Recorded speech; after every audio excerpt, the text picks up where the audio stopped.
আসসালামু আলাইকুম রহমতুল্লাহ। কেমন আছেন দেশ ও প্রবাসী ভাই ও বোনেরা? দেখেন আমাদের সামনে বাংলাদেশি মিস্ত্রি, রাজমিস্ত্রি ইট গাঁথতেছে।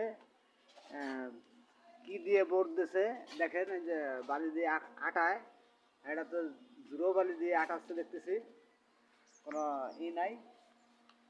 মশলা বানায় যে মিশাই, এটা তো নাই, এটা ছাড়াই সে ইট গাছে। আর এই মিস্ত্রির মনে হচ্ছে বাংলাদেশ খুঁজছে, বুঝতে পেরেছি।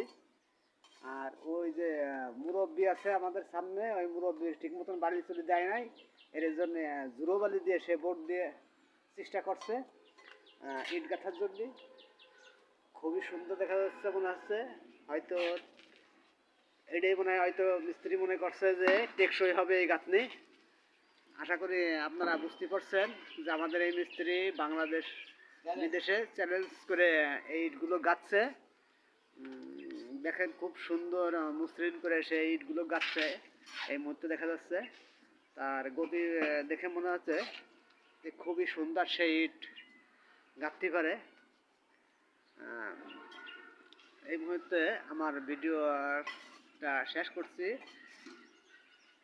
সবাইকে সালাম। এই রোজার প্রথম দ্বিতীয় রোজায় সে ইট গাঁথছে খুবই কষ্ট করে। সে রোজা থাকুক আর না থাকুক আমি জানি না। যাই হোক, মোটামুটি